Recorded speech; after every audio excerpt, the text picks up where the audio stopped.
Preciosa epístola del apóstol Juan. Fue una de las últimas que se escribió del Nuevo Testamento. El apóstol Juan, aunque a algunos no les gusta que yo lo diga, pero el Señor tenía sus consentidos,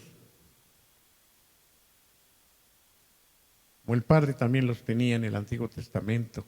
Entiéndanme el término consentido, más cercanos a Él, aquellos que más fielmente se acercaron al Señor, aquellos que caminaron de una manera más preciosa, como Abraham, al cual Dios incluso le llamó amigo, como Job, como Daniel, como Noé, como Enoc, que caminó con Dios y Dios se lo llevó. En ese sentido, yo creo que Dios siempre ha tenido consentidos. Y no porque haga preferencias, sino porque nosotros o ellos están dispuestos a buscarlo de una manera distinta. Y de eso se trata. Cada uno de nosotros puede estar tan cerca de Dios como lo quiera. Y Dios dice, el que a mí viene, yo no le echo fuera.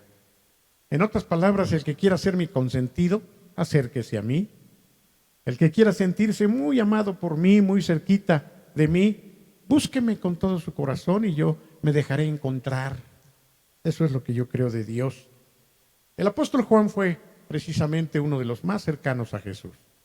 Juan, Jacobo, Pedro, eran los que estaban pegaditos con el Señor Jesús. Me parece, por lo que he leído del apóstol Juan, que además él era muy tierno. Sus epístolas muestran mucho amor, muestran a un hombre dulce, a un hombre que no escribe como Pablo inclusive, ni siquiera como Pedro, sino a un que no escribe como Pablo y no escribe como Pedro en cuanto a la dureza, mi querido Chucho. Lástima que te tengo que explicar. Sino que Juan es tierno, Juan es un hombre, incluso en el último libro que leí, me gustó lo que la hermana Bebe decía en cuanto a este apóstol. Fíjense, yo no lo había reflexionado, me parece que es cierto. Jesús, ¿a quién le dejó encargada a su mamá? ¿A Juan? ¿No se la dejó a Pedro? ¿Menos se la dejó a Jacobo? Aunque estaban cercanos a él. ¿No se la dejó a Mateo? ¿No se la dejó a ninguno de los apóstoles? Se la dejó a Juan. ¿Por qué creen? Pues sí, por lo que estoy diciendo, pero ella decía que también se la dejó a Juan porque fue el último, de acuerdo a la tradición de los apóstoles, que murió. De hecho, es al único al que se supone o se le atribuye que murió de viejo, como de 120 años murió Juan. Él fue posiblemente el único que no fue sacrificado. Y esto de alguna manera lo deja ver el Señor en la expresión que le hace a Pedro cuando una vez que resucitó y que estaba ya por ascender a los cielos, el Señor venía platicando con Pedro y allí pegadito como siempre venía Juan y Pedro le dice, Señor, ¿y este qué? Así de alguna manera un poquito celoso. Señor, ¿y este que siempre está pegado a ti? Porque esto que me estás diciendo, pues a mí, Señor, pero ¿y este? Y Jesús le dice, si yo quiero que este quede hasta que yo venga a ti, ¿qué te importa? No te pongas celoso. Juan era especial para el Señor y le encarga a su mamá. Hijo, ahí está tu madre. Madre, ahí está tu hijo.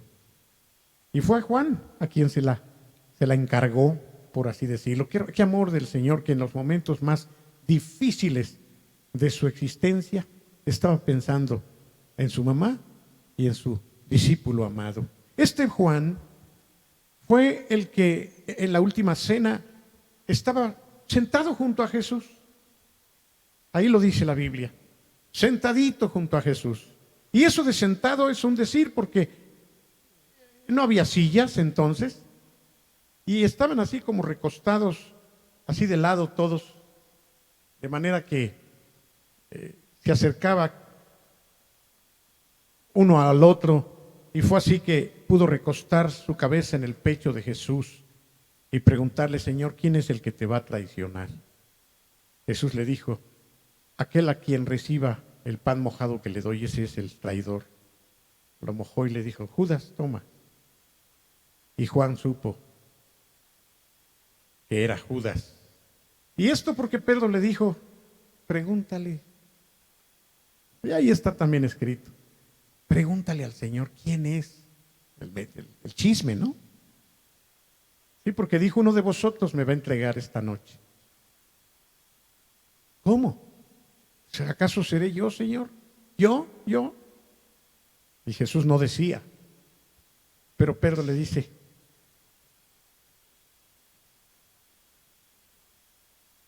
y entonces ya Juan se acerca y le dice: Señor, ¿quién te va a entregar? El que recibe el pan, ese me va a entregar. Judas, toma. Y después le dice: lo que has de hacer, hazlo pronto. Es este Juan que tuvo experiencias especiales como estar en el monte de la transfiguración, viendo a Elías, viendo también a Moisés y escuchando al Padre hablar. Este Juan que pudo tener unos milagros, quizá como todos, pero tan cercanos a su propia persona. Este Juan, que además escribió, le dio el Señor la oportunidad de tener revelaciones y visiones como a ninguno de los 12, y escribió el libro del Apocalipsis. Es el único de los 4 evangelistas que escribe de una manera distinta, porque los 3 primeros escribieron muy parecidos, de tal manera que se les llama a esos 3 primeros evangelios sinópticos o similares. Ellos narran la vida de Jesús, la historia de Jesús, de una forma similar, más humano quizá, pero en el caso de Juan, presenta a Jesucristo como divino. Él es quien hace un énfasis fuerte en Jesús, divino. Y en la primera epístola que nos ocupa, lo presenta contrariamente como un hombre. A Juan le interesaba también que Jesús fuera conocido como Dios hecho hombre. Y este va a ser el énfasis de toda esta primera epístola. ¿Por qué es importante esto? Bueno, cuando lleguemos al punto lo vamos a profundizar y analizar. Es este Juan, que escribiera 3 cartas, muy cortas, pero al fin 3 epístolas. Y aunque no se presenta en la misma epístola específicamente como yo, Juan, que escribo, como lo hacía Pablo, por ejemplo, sin embargo se infiere por varias cosas que él describe y porque también la tradición y el canon así lo presentan. Bueno, nuestro hermano Rubén ya inició en los primeros versículos. Yo quiero a partir del versículo 7 continuar con nuestro estudio. Capítulo 1 de la primera epístola del apóstol Juan. Y este es el mensaje que hemos oído de él y os anunciamos, que Dios es luz y no hay ningunas tinieblas en él. Si decimos que tenemos comunión con él y andamos en tinieblas, mentimos y no practicamos la verdad. Pero si andamos en la luz, como él está en la luz, tenemos comunión unos con otros, y la sangre de Jesucristo, su Hijo, nos limpia de todo pecado. Caminar en la luz. ¿Cómo comparas o cómo puedes describir con otras palabras el caminar en la luz? En la verdad, correcto, muy bien. Esto es lo que el Señor está esperando de todos nosotros y de la comunión que nosotros podemos y tenemos o debemos tener. Caminar en la luz. Yo no puedo estar contigo con mentiras. Yo no puedo estar contigo con falsedades. No puedo tener comunión espiritual con nadie si yo no estoy siendo luz, si yo no estoy caminando en la verdad. Les invito a que no estén deambulando tanto, sino que estén en sus lugares, por favorcito. Pero si estamos en la luz, entonces vamos a tener comunión unos con otros. Y, dice, la sangre de Jesucristo, su Hijo, nos limpia de todo pecado. ¿Cuándo nos limpia? ¿Cómo nos limpia? ¿De qué manera la sangre de Cristo funciona en cuanto al pecado? Esta sería la primera pregunta de la noche para iniciar doctrinalmente a considerar algo que me parece que es importante. ¿Cuándo? Bueno, de acuerdo al versículo, cuando andamos en luz, cuando estamos siendo limpios en nuestro corazón, cuando estamos en la verdad, es cuando podemos tener comunión unos con otros. Fíjense que no habla de tener comunión con Dios. Obviamente cuando estamos caminando bien la tenemos, pero ¿por qué no dice de Dios? ¿Por qué habla de nosotros?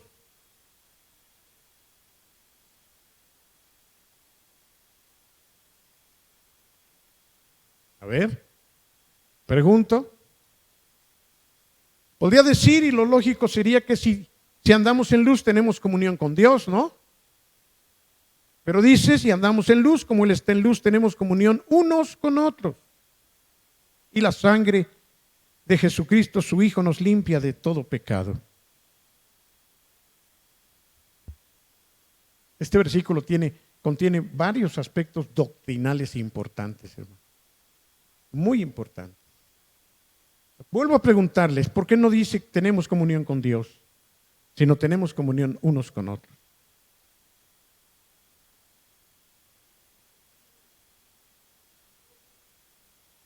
Perfectamente bien, mi querido. Por eso ya necesitabas venir para que les enseñes a todos los que no saben. He dicho muchas veces, hermanos, muchas veces he dicho, y se lo acabo de referir a un hermano que fue a mi casa y se enojó conmigo, por cierto. Fue a tocarme para pelearse conmigo. Le dije, mientras tú no tengas comunión con el cuerpo de Cristo, no la puedes tener con Dios. ¿Cuántas veces han oído o han dicho incluso ustedes, mira, Dios está en todos lados y yo puedo tener comunión con Dios? En parte es verdad, pero en parte es mentira. Tú no puedes estar bien con Dios, yo no puedo estar bien con Dios, si no estoy bien con ustedes y no tenemos comunión.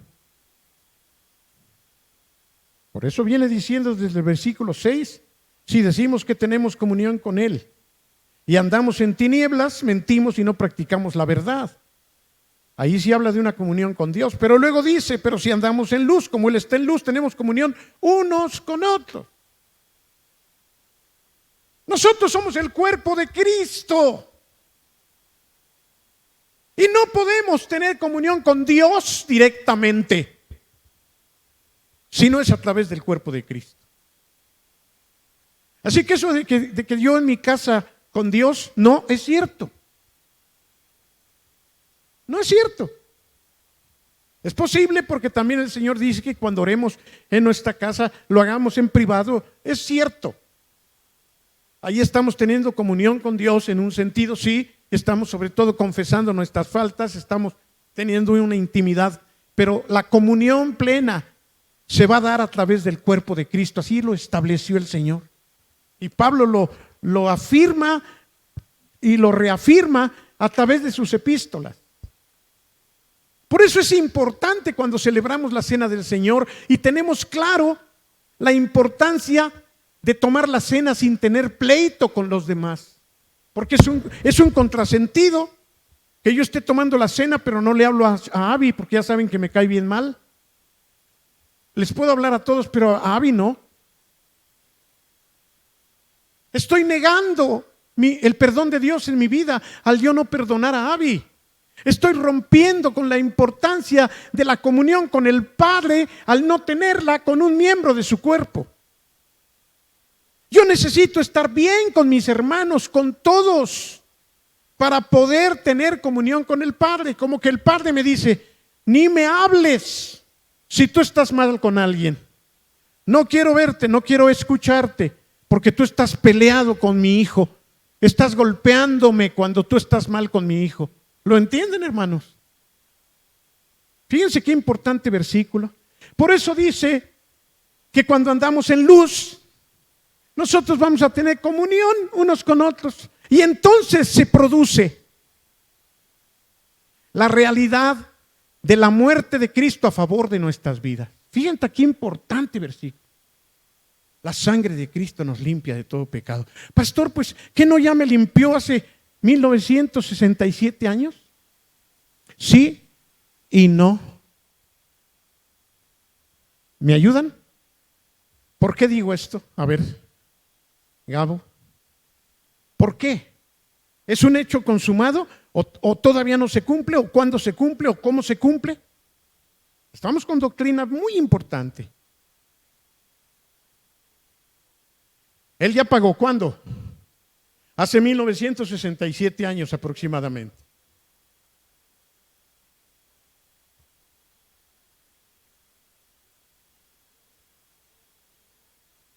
¿Oyeron eso? Voy a ponerle de otra manera. No lo oyeron porque trae su tapaboca, pero lo voy a repetir. Imagínate que el Señor ya pagó. El pago ya está hecho. Eso es algo consumado. Cuando Él dijo consumado es, quiso decir está hecho. Ya está. Por Cristo no hay problema. Pero como dice Manuel, el asunto es que eso se haga efectivo en nosotros. Y eso no se va a hacer efectivo. Primero, si yo no creo que Él pagó. ¿De acuerdo? Todo empieza con la fe de la salvación. Segundo, yo necesito que eso que Él dijo de ya está consumado, se haga efectivo ahora en el siglo XXI y en mi vida. Y para eso hay condiciones. Es entonces y hasta entonces que la sangre de Cristo que fue derramada hace 1967 años, se va a hacer efectiva en el 2001, en el 2020, siglo XXI. Es algo que se hace realidad en el momento que yo lo creo, en el momento en que yo aplico esa bendición por la fe en mi vida y en el momento en que yo estoy bien con los demás para que eso se cumpla. Fíjense. Padre, perdóname mis pecados. ¿Cuáles? Pues puedes citarlos, este y este y este y este y este. Y Él te diría, yo ya te perdoné. No necesitas pedirme perdón.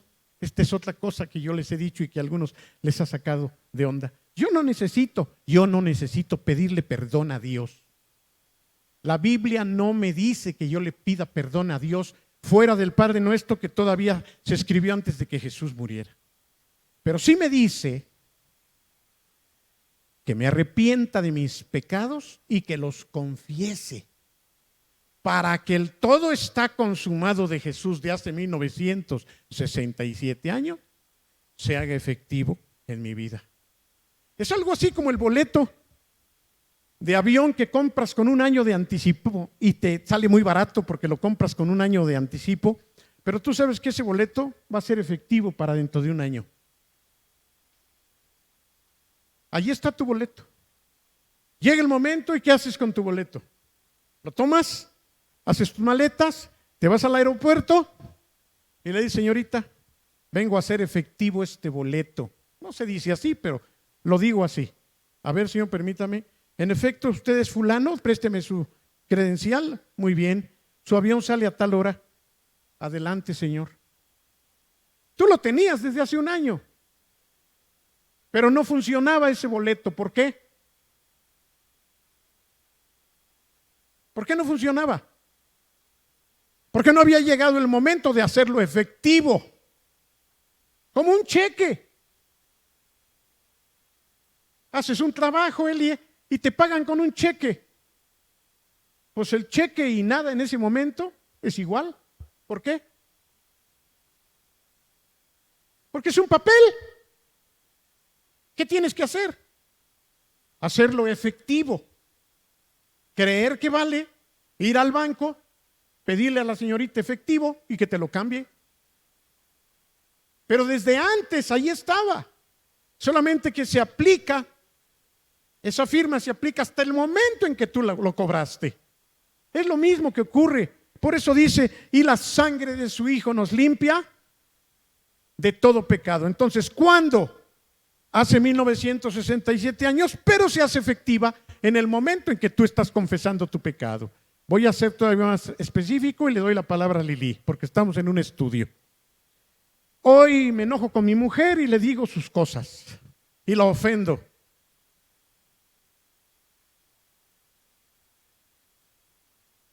¿Cuándo pagó Jesús por ese pecado que yo cometí? En 1967 años atrás, aproximadamente. ¿De acuerdo? Sin embargo, mientras yo no confiese mi pecado y me arrepienta, lo que yo le hice a mi esposa, ahí está pendiente. No depende de Jesús. Jesús dijo, ya todo está consumado, pero está pendiente que yo te lo perdone. Está pendiente de que se haga efectiva mi sangre para borrar ese pecado. Señor, reconozco que ofendí a mi esposa. Reconozco, Señor, me arrepiento de esto. ¡Fao! La sangre de su Hijo me limpia de todo pecado. ¿Cuándo? Cuando Él dijo, todo está consumado, pero se hace efectivo en el momento en que yo cobro el cheque, en el momento en que confieso y me arrepiento. Espero no estar confundiendo a nadie. A ver, Lili.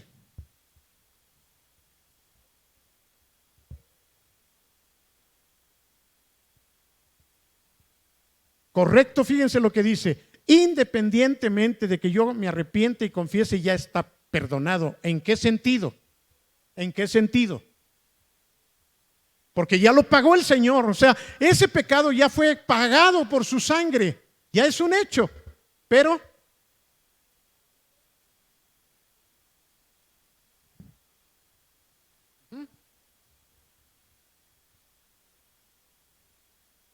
claro.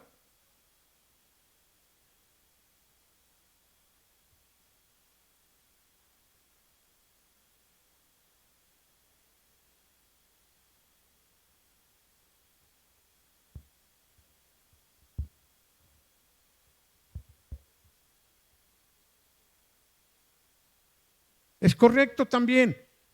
Lili está hablando no solamente del acto de perdón, que yo insisto que sí está allí, sino está hablando del acto de la santificación, o sea, del acto de estar caminando como a Él le agrada, sin pecado.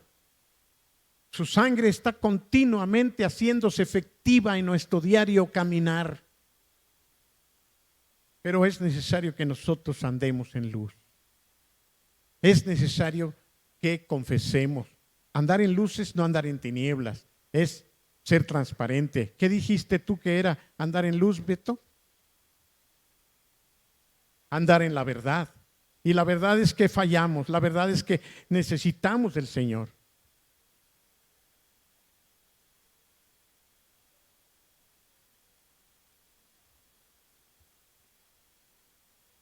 En un sentido, sí.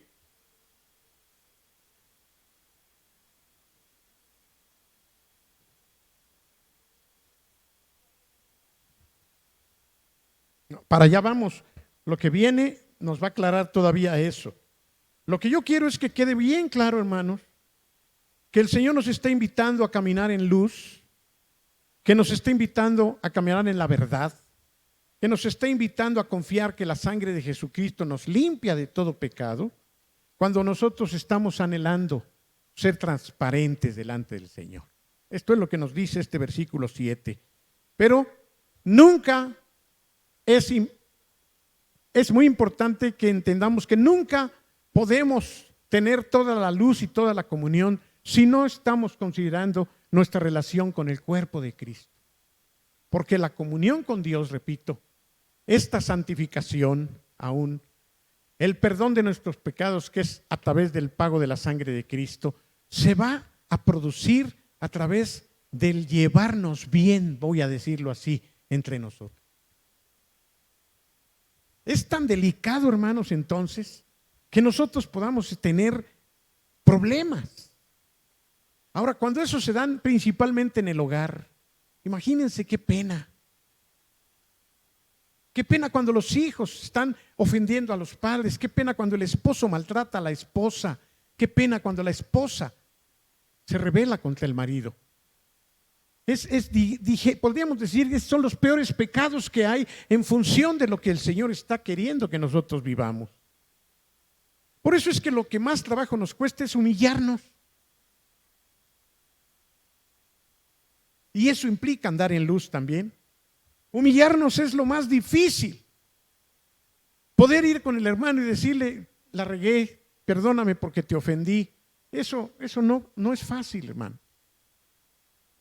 Pero eso es parte de lo que el Señor quiere que nosotros vivamos para considerarnos que estamos caminando en luz, porque tenemos comunión unos con otros. Y entonces es cuando se hace efectiva la sangre de Jesús que fue derramada en la cruz del Calvario. Eso nos mantiene continuamente en comunión con Dios a través de la comunión del cuerpo de Cristo. Tengamos cuidado de otro aspecto del cual se ha manoseado demasiado, se ha abusado y exagerado equivocadamente. Yo mismo lo viví cuando recién me convertí. En algunas iglesias todavía se cree y se practica. La sangre de Cristo no es un elemento que nosotros podamos usar. Es un elemento que fue derramado a favor de nosotros por Jesucristo una vez en la cruz del Calvario. Pero no es un asunto que nosotros podamos utilizar como el aceite que también algunos pretenden utilizar como fetiche, como un ungüento de buena suerte. ¿Por qué lo digo? Porque algunos dicen, me cubro con la sangre de Cristo. Eso no está en la Biblia. La sangre de Cristo no es un elemento, repito, que podamos manejar como un ungüento. ¿Cómo lo dicen también? ¿De qué otras maneras dicen esta expresión? Básicamente hablan de cubrir con la sangre de Cristo, ¿no? Como protección, como bendición. El Señor te cubra con su sangre.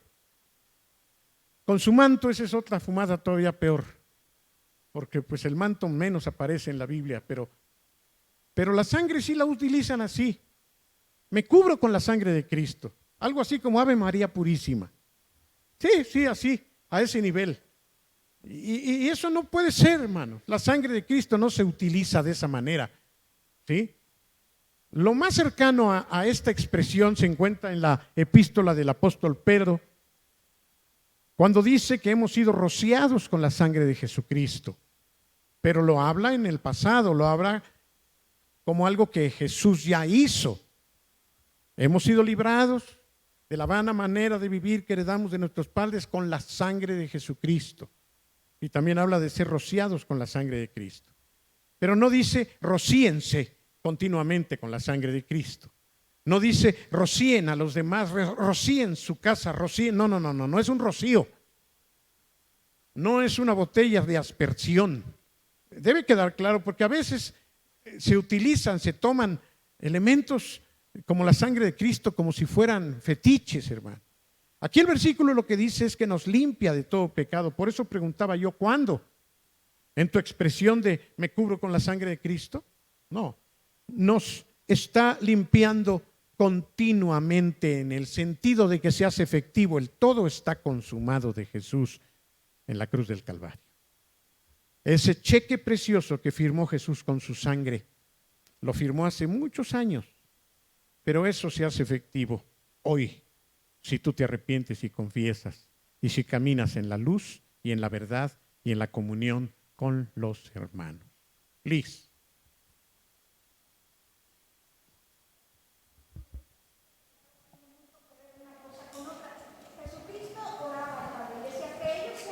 Sí.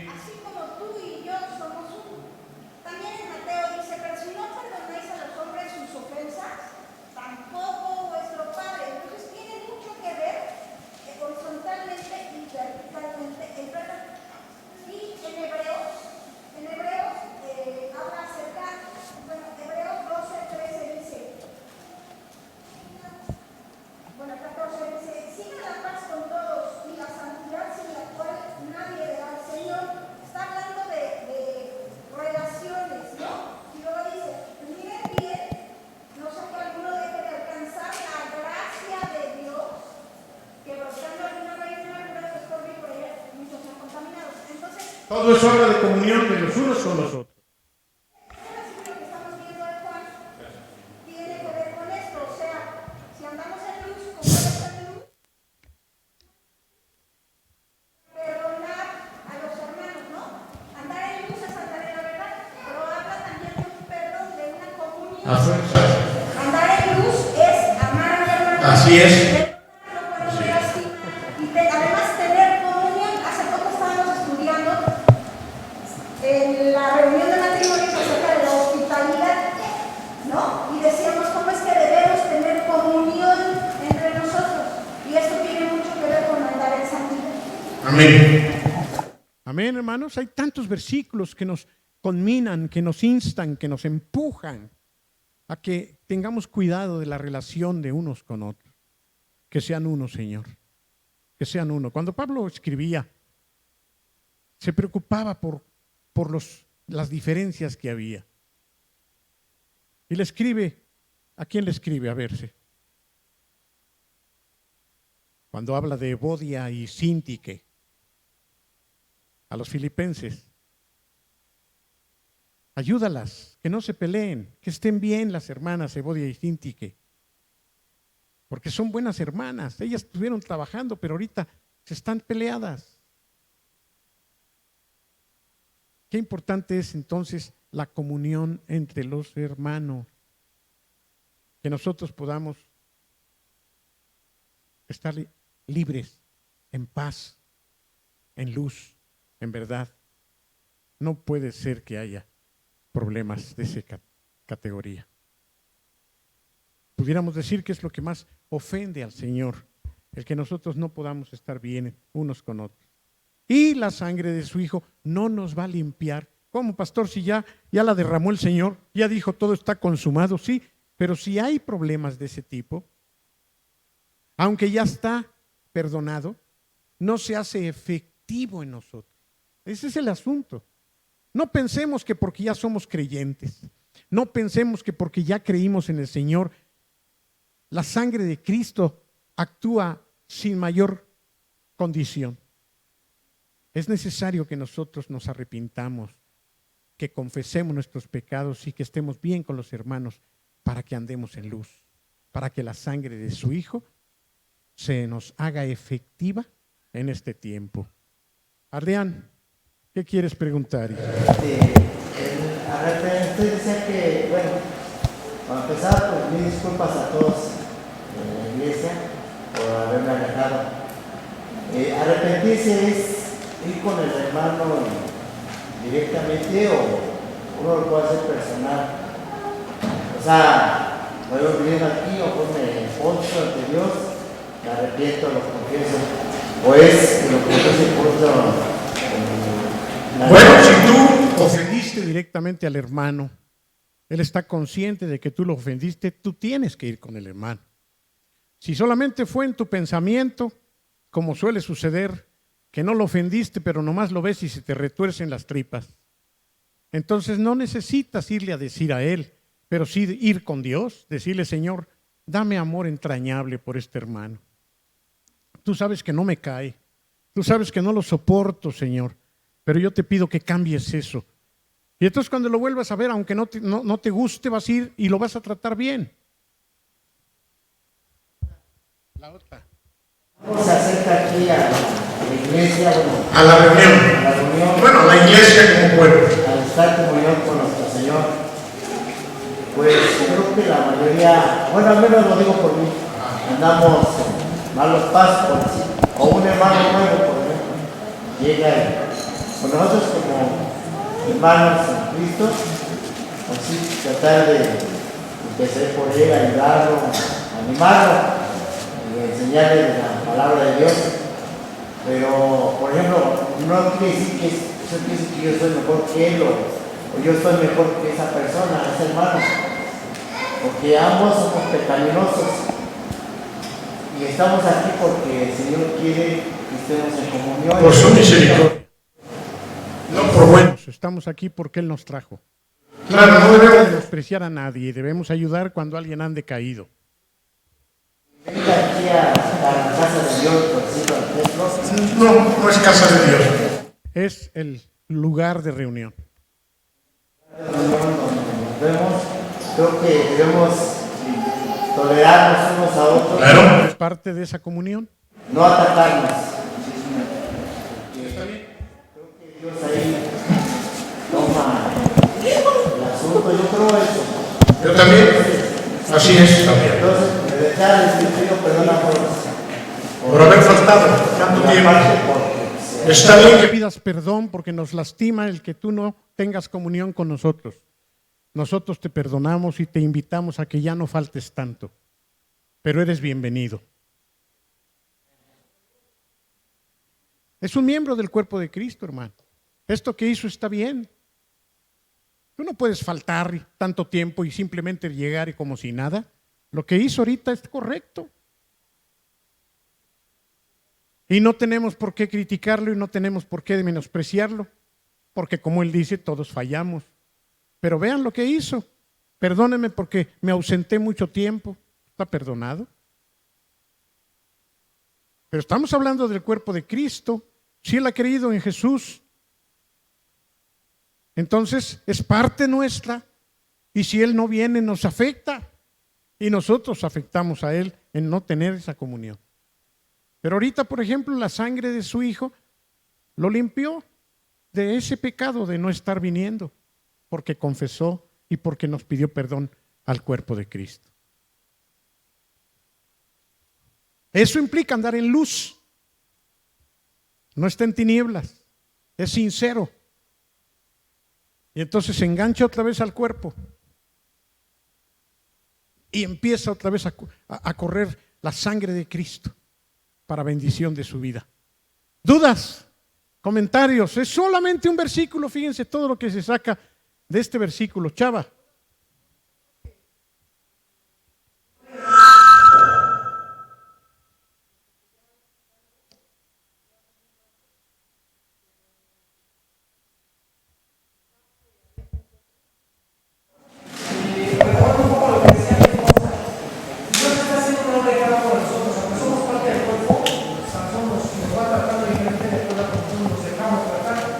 Por decirlo así, si yo me aparto o tomando el ejemplo de que a lo mejor yo tengo a mi esposa y ni siquiera recapacito, no me arrepiento, yo creo que Dios pausa ese trabajo que está haciendo en mí y lo detiene. O sea, Él va a terminar ahora que no comenzó eso, yo lo creo. Pero de alguna manera, si me iba a ir puliendo o mejorando o le está haciendo día con día, yo creo que yo no estoy en luz. Yo creo que no pierdo mi salvación. Sin embargo, la obra que Él está haciendo en mí la va a pausar hasta que yo me arrepienta. me conectes. Otra vez. Así es. Sin querer juzgar a ver, pero vamos a pensar que la vez no sé, pero vamos a pensar que se alejó porque andaba pecando. Yo creo que Dios nos sigue teniendo como su hijo, pero dice, mientras tú no tengas conmigo con mis hijos, con el cuerpo, yo voy a pausar la obra y va a tardar más en... Me gusta la expresión voy a pausar mi obra contigo. Como aquel que no estudia y reprueba el año, pues ¿qué va a hacer? Pues volver a empezar el año. Y ahí está atorándose. Pero ¿tú crees que tu pecado, aunque sea contra tu esposa, no afecta al cuerpo? Estoy lastimando, porque yo no me vea. Nosotros lo vimos cuando le pegaste a Lili ayer. Porque le pegaste allá en tu casa. Pero, a pesar de que es algo aparentemente privado, ¿qué tanto puede afectar al cuerpo? Es ahí donde tú no estás en luz. Claro. ¿Cómo estarías en luz? ¿Cómo sería? No, pero ya una vez que cometiste el pecado, ¿cómo estarías en luz? Claro.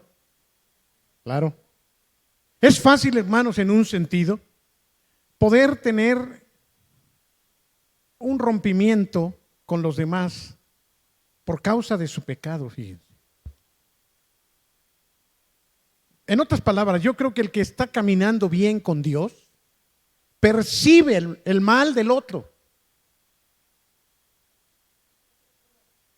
Casi se puede decir uno puede conocer cuando alguien anda mal, sin el ánimo de estar juzgando a los demás, pero el espíritu se proyecta. Y lo contrario igual. Cuando alguien está caminando en luz, cuando está caminando en esa santidad de la cual hablaba Lili, se siente también. Muchos dicen, bueno, yo mientras tenga comunión con Dios, no me importa lo demás. No puedes. Si yo estoy enemistado con algún hermano, definitivamente Dios no va a escuchar mis oraciones, entonces no Y menos. Con tu esposa. puedo pensar de que yo puedo hacer con Dios mientras con mis hermanos. No puede ser. No puede ser. Ser. Por eso a Pablo le interesaba mucho explicar la importancia de no dejarse de congregar, como algunos están teniendo ya por costumbre, ya se acostumbraron a estar en su casa. No critico a los que no han venido, pero yo estuve orando hoy y le decía, Señor, si es por causa de su fe, ayúdalos. Y yo me temo que muchos que no vienen tienen problemas con su fe y tienen problemas con la comunión. No todos, pero algunos sí.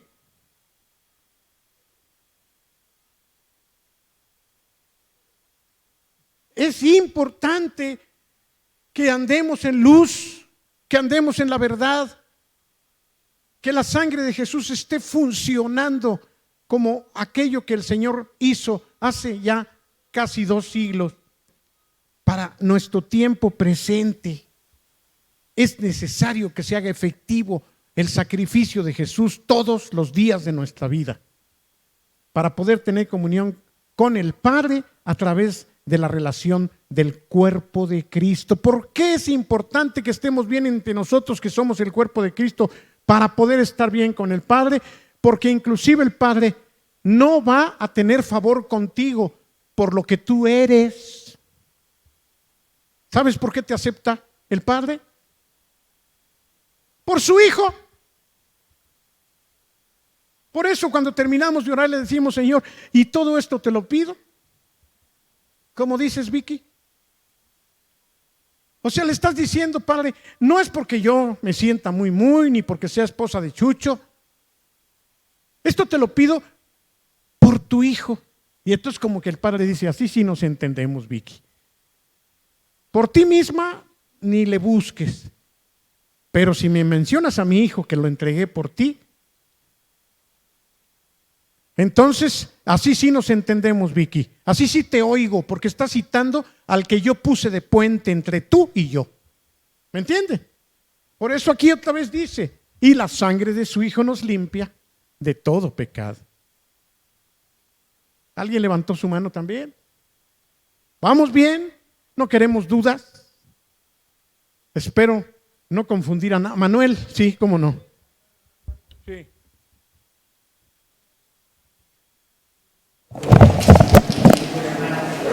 Señor, pausa el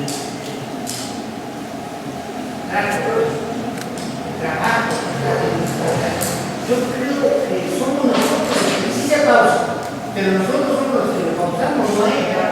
Es como cuando estamos en la escuela, las clases vienen. Si yo no voy, no las tomo. Es correcto, es correcto. Porque me pasa trabajo pesar que Dios dice, estás mal, ya lo quito, Pero en un sentido también es. pero porque nosotros.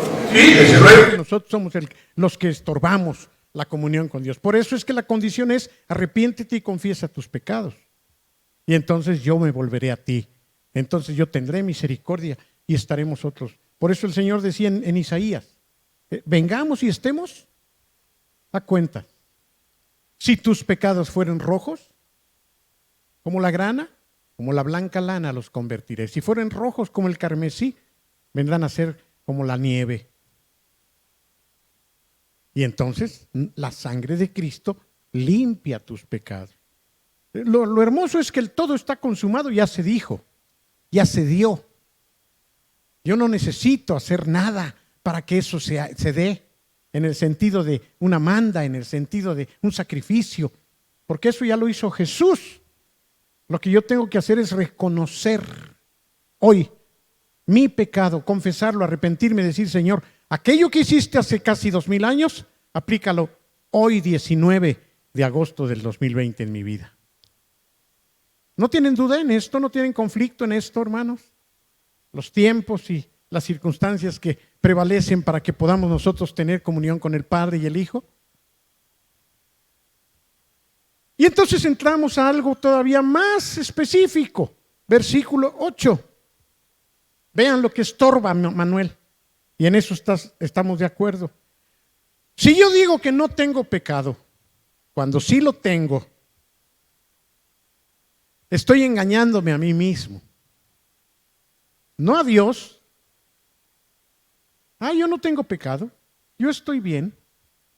¿Cuántas veces hemos tenido esa actitud? Yo no tengo pecado. Yo no le hago daño a nadie. Es más, el que hizo fue él, yo no. Ayer hablando con un hermano, se quejaba de una persona impía y estaba muy lastimada. Y le dije, ¿sabes? Como hijo de Dios no te toca guardar rencor. Podrás tener razón en todos tus argumentos, pero ¿quieres estar en paz? Perdona. Pero eso implica que sí, perdona. Aunque no sea tu hermano, tú eres hijo de Dios y eso te va a carcomer. Perdona. Si no vas a estar atado a esa persona siempre. Y ahí podríamos decir, yo no se lo dije, pero puedo decir, estamos mintiéndole a Dios y decimos que estamos bien nosotros. Y lo que es peor, como dice aquí, la sangre de su Hijo no se hace efectiva y yo permanezco en pecado. Aunque dijo el Señor, ya todo está consumado, no se hace efectivo para mí eso. Es como cuando tú estás enfermo de algo y te mandan la medicina exacta para eso y no te la tomas.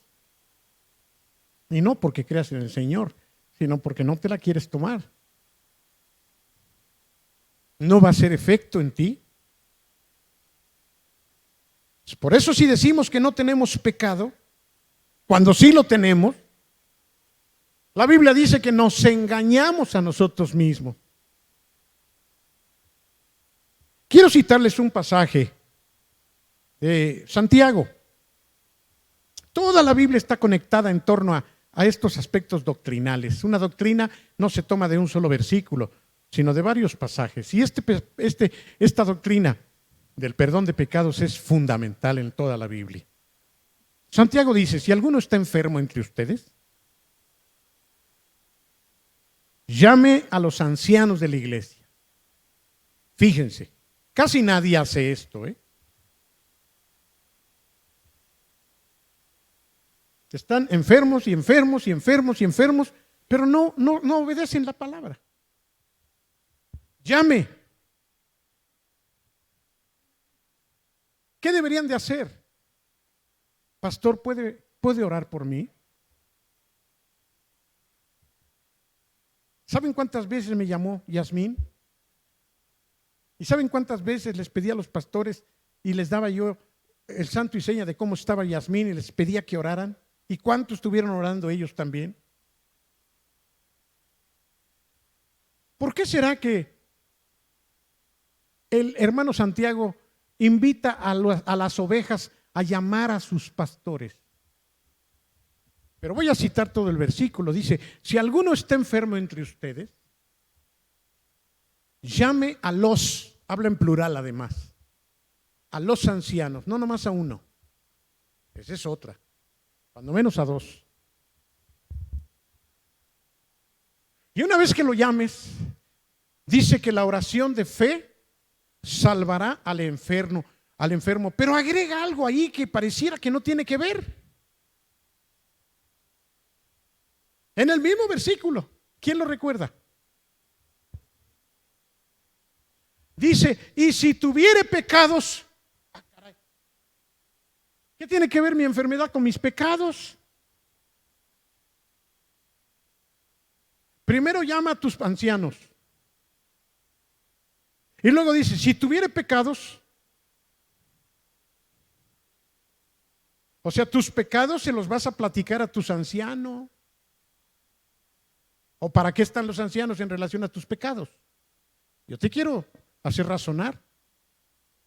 Porque sigue diciendo, y si tuviere pecados, les serán perdonados.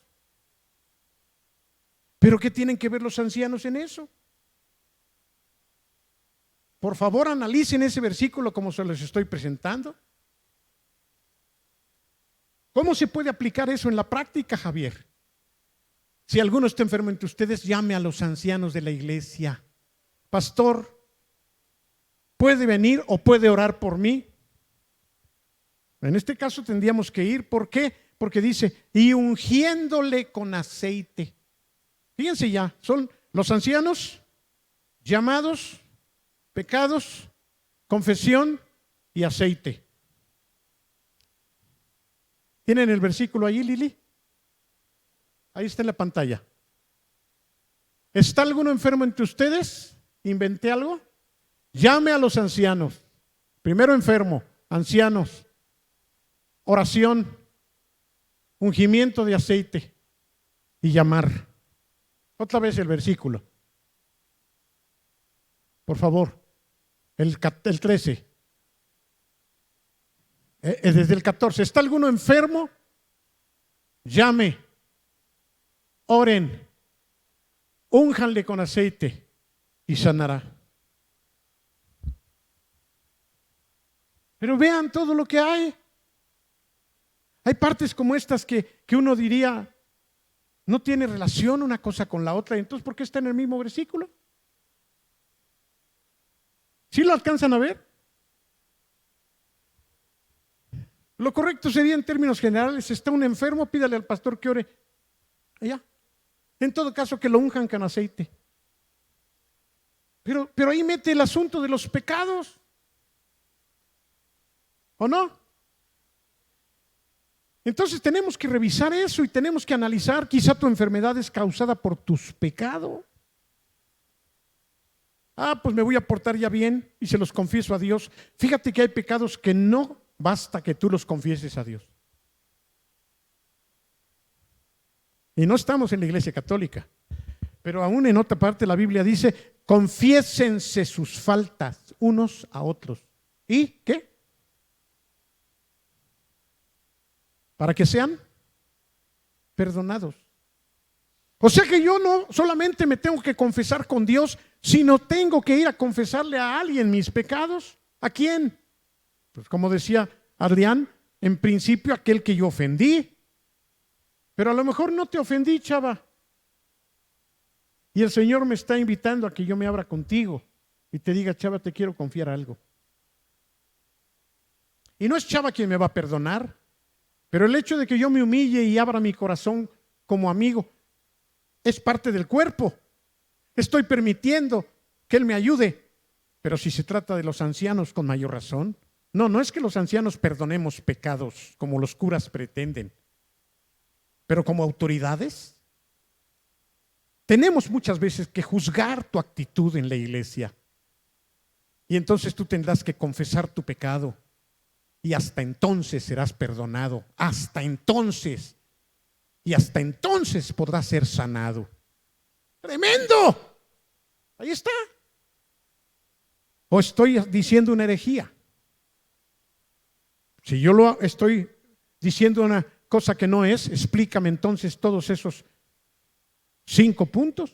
Otra vez, por favor, el 14. Dice, ¿está alguno enfermo entre ustedes? ¿A quién habla? Llame a los ancianos de la iglesia. Fíjense cómo relaciona enfermedad con los ancianos. Oren por él, ungiéndole con aceite en el nombre de Jesús. Y entonces la oración salvará al enfermo. Pero además lo va a levantar de su enfermedad y si hubiere cometido pecados, le van a ser perdonados. ¿A poco no está profundo en los 2 versículos? Perfecto, gracias Liz. Vean el que sigue. ¿Qué dice el 16? Confiésense sus ofensas unos a otros. Aquí sí es de lastimar a los demás. Oren unos por otros para que sean ¿qué? ¡Ah, caramba! Pastor, tengo 30 años con esta enfermedad y no se me ha quitado. Pues hoy estás aprendiendo algo y a lo mejor mañana ya estás sano.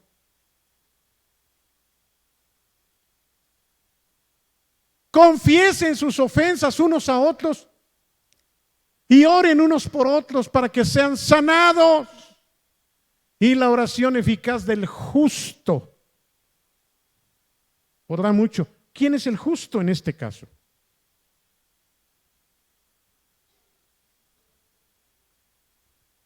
De acuerdo a estos versículos, ¿a quién se refiere? ¿Cuál es ese justo? Los ancianos, pero también el que está confesando. Los dos. El que desea ser derecho, el que desea andar en luz, el que no quiere estar en tinieblas, para que la sangre de su Hijo nos limpie de todo pecado. Vean cómo se unen los versículos. No estoy jaloneándolos. Tú deberías, si esta noche estás enfermo y has estado desde hace mucho, pensar en esto.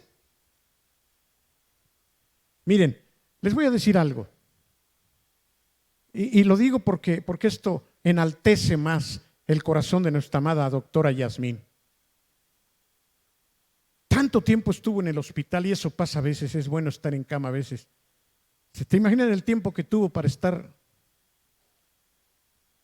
Piense y piense y piense. Estábamos en la junta de pastores, ¿verdad, Chucho? Y llorando me llamó. Pastor, o creo que fue un día antes y se los dije yo a ustedes, no me acuerdo. Ese fue ese viernes, sí es cierto. Enfrente de todos los pastores, ella sabía que estábamos juntos. Dice, perdónenme, por favor, pastores. Perdónenme. De inmediato yo hice memoria, pues ¿qué me hizo? Pero me di cuenta, percibí, que lo que ella estaba haciendo era por las flies, por las dudas, por si acaso. Ya revisé, ya modifiqué, ya le pedí perdón a Dios de todo, ya y sigo enferma. Yo así lo vi, Chucho. Así fue, ¿no? Perdónenme. Le tuve que decir, ya, no tienes que pedirnos perdón a nosotros de nada. Es que yo no he sido buena y yo, si yo estoy mal con ustedes.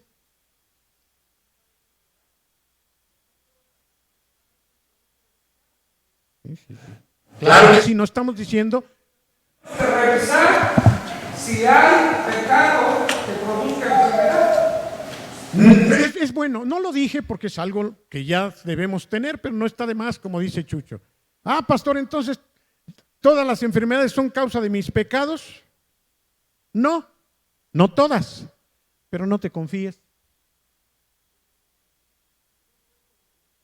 Ella fue muy humilde al decir, pero pastores, es que si yo, perdónenme, como diciendo, si eso me falta para estar sana, pues le pido perdón a mis pastores también.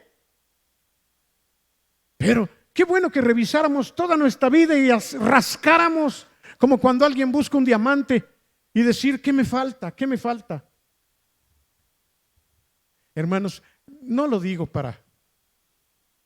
lo digo para animarlos, pero yo tengo una lista que ya hasta me aprendí de memoria, ya no la saco. De aquellas personas que en algún momento de mi vida, pues ha habido. Miren, les voy a confesar. Ustedes saben que el pastor Salvita se fue de aquí con su mujer. XZ y situaciones. No, pero mi hija, ahora que fueron a Aguascalientes, donde vive Salvita, fue ayudada por Angélica. Angélica le rentó la casa donde está viviendo Priscila. Y me dijo hoy en conferencia visual que los han ido a visitar, que ya David se hizo amigo de Mario, el esposo de Angélica, y que se llevan de maravilla. ¿Y saben qué pensé? Posiblemente ese sea el medio para que yo vuelva a ver a Salvita. Pero yo le digo, Dios bendice a Salvita todos los días. Bendice a Conchita. Porque aunque yo, analizándome profundamente, profundizando de todo, pienso que no tengo bronca por las dudas. no me confío. Y yo le digo, Señor, no quiero tener nada en mi corazón. Hay cosas que son bien claras. Tú sabes bien dónde está el asunto. Pero hay otras que tú no, la verdad no eres redarguido. Igual oro por Alejandro Carrión y Oralia todos los días. ¿Qué va a pasar cuando me los encuentre si he estado orando diario por años? Pues que obviamente algo bueno tiene que pasar. Mi corazón, yo le he dicho, Señor, yo no quiero llegar ante tu presencia y que me digas, tienes esto contra fulano en tu corazón. A lo mejor no he podido estar ya bien y platicar y perdonarnos. A lo mejor todavía tengo que ir a buscarlos, no lo sé. Pero yo sí tengo en mi corazón el deseo de no estar mal con nadie. Con nadie, Dios es mi testigo. Te lo digo para que tú también reflexiones al respecto. Estoy panzón, pero no enfermo. Y me siento a todo dar. Y mañana le voy a ganar a Chucho como siempre le gano. Primeramente Dios. Ahora sí me voy a vendar. Me voy a vendar y voy a ponerme mí. Pero y no iba yo a ir, pero sí voy a ir. ¿Mandé? ¿Estoy mintiendo? ¿En qué? ¿En que voy a ir mañana? Hermanos, estar bien con los demás tiene que ver con esto. Pero yo quiero que volvamos a ver los versículos y los liguemos con esto. Primero veamos Primera de Juan. Dice, si andamos en la luz como Él está en la luz, tenemos comunión unos con otros y la sangre de Jesucristo, su Hijo, nos limpia de todo pecado. Esto de andar en la luz es estar bien con todos. Si decimos que no tenemos pecado, nos engañamos a nosotros mismos y la verdad no está en nosotros. Yo soy el camino, la verdad y la vida. Yo no puedo tener comunión con Dios, aquí está, si no la tengo bien con mis hermanos. La verdad no está en nosotros. Y ahora vamos a Santiago otra vez. Si decimos que no tenemos pecado, no. El 14, ¿está alguno enfermo entre ustedes? Llame a los ancianos de la iglesia, oren por él ungiéndole con aceite en el nombre del Señor. Y la oración de fe salvará al enfermo y el Señor lo levantará y si hubiere cometido pecados le serán perdonados. Dicho sea de paso, el ungir con aceite a otros, no cualquiera lo puede hacer. Para que no andes usando el aceite como en la cocina. De una vez, de acuerdo a lo que estamos estudiando doctrinalmente, tampoco los pastores debemos usar el aceite en todo momento. Hay pasajes donde habla de usar el aceite para sanar enfermos, acuérdenme, fuera de este.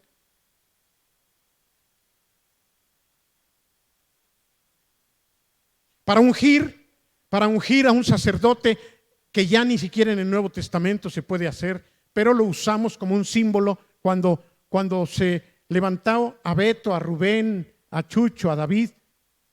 Yo derramé aceite sobre ellos como un símbolo del Antiguo Testamento, pero no es algo que el Nuevo Testamento nos mande.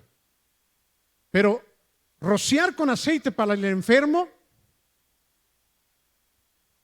fuera de Santiago, y tiene reglas, no se puede usar el aceite ni para que lo pongas en tus dinteles de tu casa, ni para que lo rocíes como si fuera pinol. No mata el virus espiritual, ni como con los que ponen ajos y moñitos rojos. El aceite no lo puedes usar tú, en pocas palabras, más que para los frijoles en la cocina. ¿Oyeron eso? No tienes autorización bíblica para usar aceite. Y los pastores estamos limitados. Voy a ponerles un ejemplo. Vamos a imaginar, y vuelvo a poner a Shuli que me cae muy mal. Digo, a Abby. Yo sé que Abby pecó. Y cañón. Sí. Luego te platico. No. Y entonces ella está enferma. Y me llama. Y voy.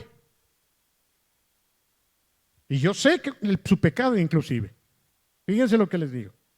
Me dice, pastor, ¿puede orar por mí?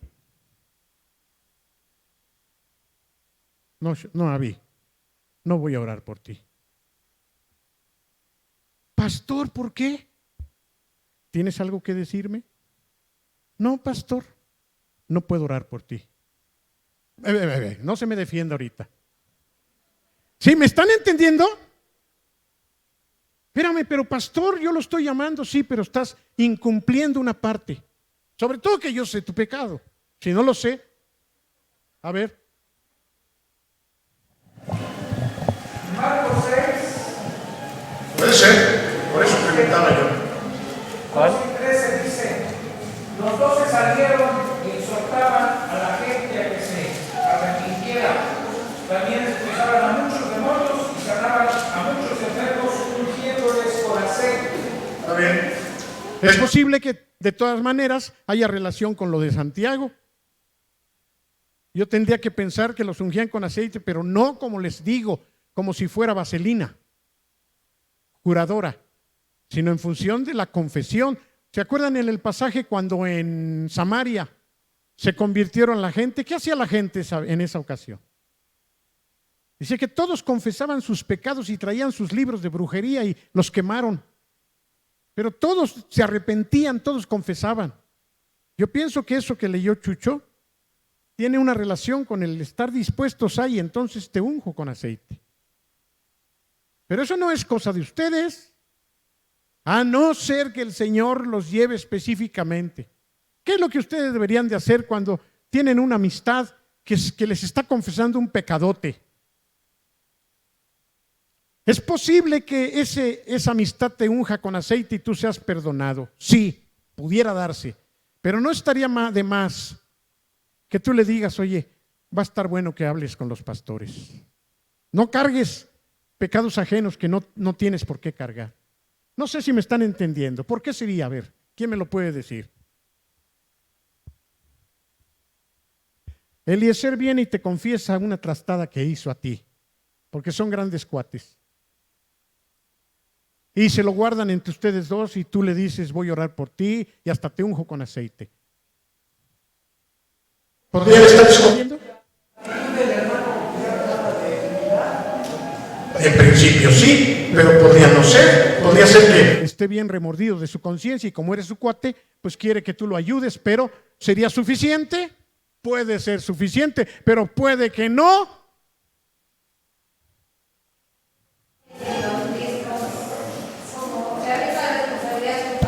A ver, Manuel.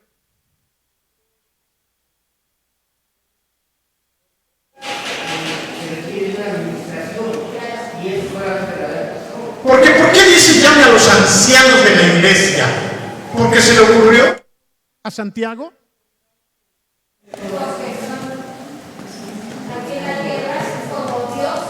Hermano, no quiero ponerme más arriba de lo que no debo. Pero si somos una autoridad espiritual para ustedes y representamos de alguna manera la vía de autoridad de Dios para ustedes, en ese sentido ustedes tienen que abrir su corazón con sus autoridades. Directamente contra una persona, ahí la escritura nos dice, ve con él. Ya lo dije. Ya. Se lo dije a Adrián, si tú le faltaste a esa persona, tienes que ir con esa persona. Y ahí queda. Pero cuando tu pecado está trascendiendo, cuando tu pecado es más grande, no se vale que vayas con tu cuate a querer calmar tu conciencia. Quizá el asunto tiene que ver con una autoridad, porque entonces este versículo, que no estamos estudiando Santiago, pero lo saqué porque tiene relación de andar en luz. Este versículo quedaría sin función, ¿o no lo ven así? Llame a los ancianos de la iglesia. No dice llame a tu hermano que amas. No dice llama a tu cuate. ¿Por qué tiene que decir a los ancianos? Algo tiene que ver. Pero además relaciona, los ancianos van a orar por ti. Pero dice, si tuvieres pecado, entonces vas a ser perdonado y te van a ungir y vas a sanar. Vean la relación. Pero no dice que esto lo pueda hacer cualquier hermano. Dice, llama a los ancianos de la iglesia. Anita, ¿tienes duda? En el caso de cuando hay un enfermo, porque yo lo entiendo así, y después dice, confesar los pecados los unos a los otros. Y eso como que abre la oportunidad para que tú puedas abrirte. Claro. Claro, es que este tercer versículo sería además de. O sea, son dos cosas diferentes, Anita. Una cosa es, y eso nosotros lo debemos percibir espiritualmente, cuando el asunto debe trascender a los ancianos. Porque ahí está. ¿Cuándo? Yo creo que cada quien va a saber en qué momento. ¿De acuerdo? Y ya lo otro es, entre todos confiésense, sean humildes, anden en luz, anden en la verdad. ¿Me entiendes? Son dos cosas para mí diferentes. Por eso lo tiene en tercer lugar. Primero dice, si está alguno entre vosotros enfermo, póngamelo, ¿está alguno entre vosotros enfermo? Llame a los ancianos de la iglesia.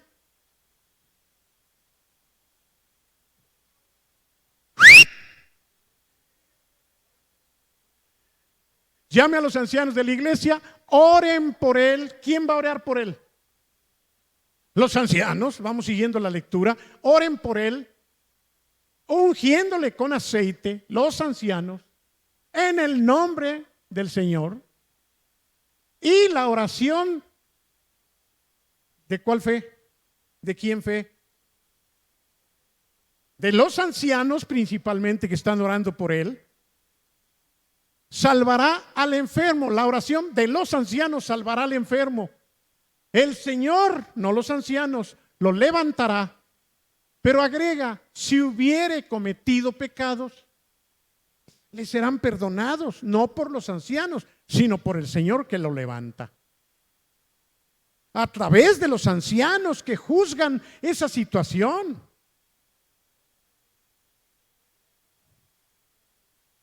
Entonces, si Abby no me confiesa su pecado, que yo dije, conozco de antemano, yo tendría que terminar diciendo, Abby, no puedo. ¿Por qué, pastor? Tú tienes algo que cometiste y que yo sé. Sí, pastor, pero me da mucha pena. Hijita, por eso no oro por ti y no te voy a obligar a confesarlo. Pero de una vez te advierto, ahí está la palabra de Dios que te está obligando a confesar tu pecado. Yo puedo orar por ti. ¿Por qué? ¿Por qué no confieso mi pecado?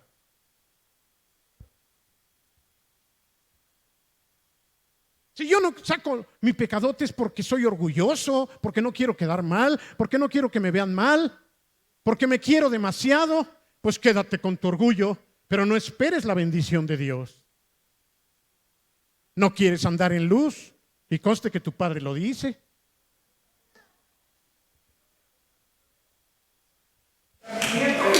También.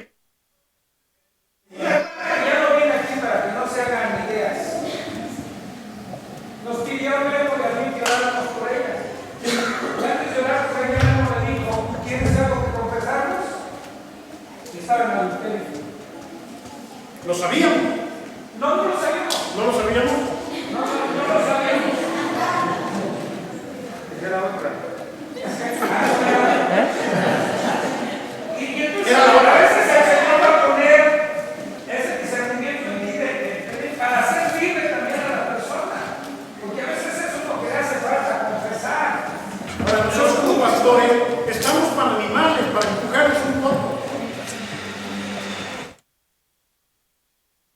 Pero tampoco podemos obligarlos. Muchas veces hemos sabido de cosas bien claras y no hacemos nada nosotros, pero oramos y ayunamos, ¿verdad? Y Dios nos dice, que si nos ¿Qué le dice. dijo el hermano? ¿Mande? ¿Cómo? No, normalmente lo que hacemos es esperar.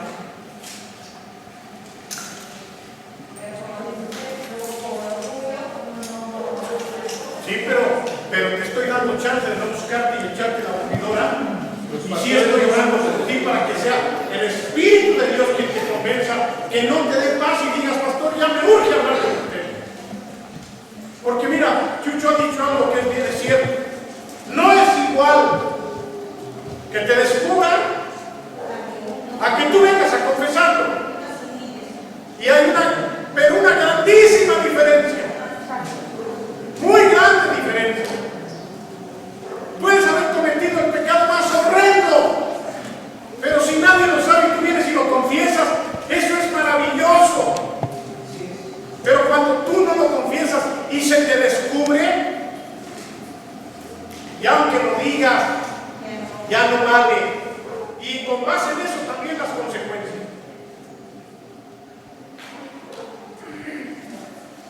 Y nosotros lo que hacemos es esperar. Lo hemos hecho ayer lo hicimos. Ayer. Chucho y yo. Y muchas veces lo que más anhelamos por bien de ellos, a nosotros no. Sí nos importa, pero no es por nosotros. Que la persona se quiebre y diga, la verdad es que estoy en esto.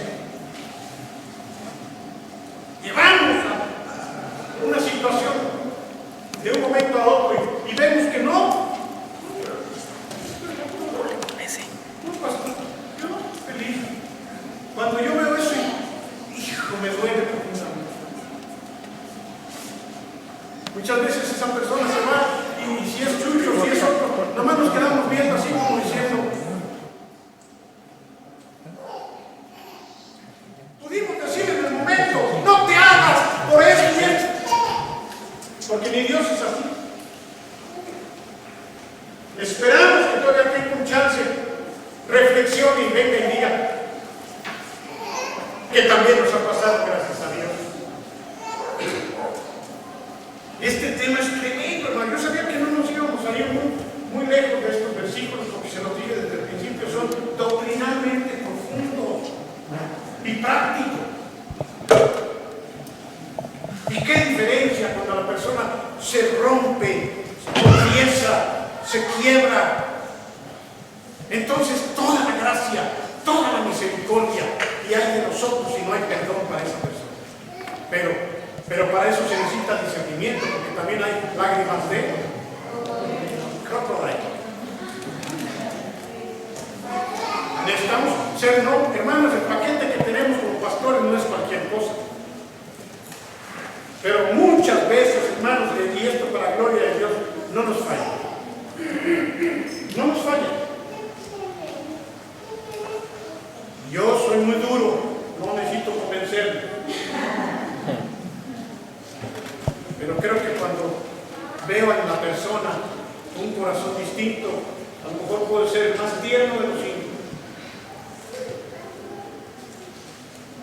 Y puedo llorar con esa persona. Pero cuando no me mueven, hermano. ¿Me conoces, Manuel? Porque yo creo que Dios quiere eso. Yo creo que Dios es así.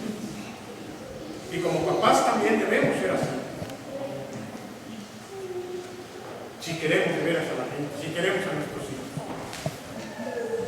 No, hermano, yo glorifico a Dios por esta noche. Esto es tremendo, hermanos, es importantísimo. Por eso si decimos que no tenemos pecado, el primero engañado es uno mismo. Y la verdad, Dios, Jesucristo, no está con nosotros. ¿No es fuerte eso? Sí soy salvo, sí, el Señor vive en mi corazón, sí, pero no está conmigo. O sea, no está a favor de mí. No me aplaude, no tiene comunión conmigo. Se rompió la comunión con Dios. Verso 8, verso 9. Pero si confesamos nuestros pecados, sea a los ancianos, o directamente a Dios, o a otro hermano, dependiendo del grado de. ¿Qué pasa si confesamos nuestros pecados? Dilo conmigo. Dios es fiel. Y ahí sonríe. Qué precioso, hermano. Dios es fiel. ¿O no? Escóndete y solito te amuelas. ven a la luz, aunque te vean todo. Y Dios es fiel. Dios es fiel. Aunque pienses mal de ti, aunque te dé mucha vergüenza, aunque digan, híjole, qué bárbaro, ¿quién la viera?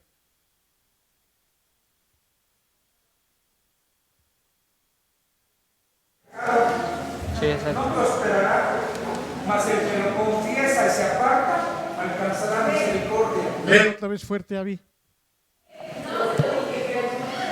No te dejé hablar. Ese es mi pecado, Abby. Dilo fuerte, Abby, te estoy dando chance. El que encubre su pecado, ¿qué es encubrir su pecado? El que encubre su pecado no prosperará, pero el que lo confiesa y se aparta de esa mala acción, alcanzará misericordia. ¿Ya? Ahí, como no veo letrero, ya hasta se fundió, dice. Sí, es cierto, ¿eh? Hasta ahorita me están diciendo, los culpables son ustedes. Yo no tengo pecado. El que encubre su pecado no prosperará, pero el que lo confiese y se aparta alcanzará misericordia. Si confesamos nuestros pecados, Él es fiel y justo para perdonarnos nuestros pecados y limpiarnos de toda maldad. No importa, quiere decir, qué tipo de pecado hayas cometido. Dios perdona. Repite conmigo, Dios perdona todo. Dilo fuerte. Otra vez, Dios perdona todo. Tenemos un Dios precioso, perdonador. Por eso nosotros no podemos dejar de perdonar. Estemos de pie. Perdón que me extendí tanto, hermanos.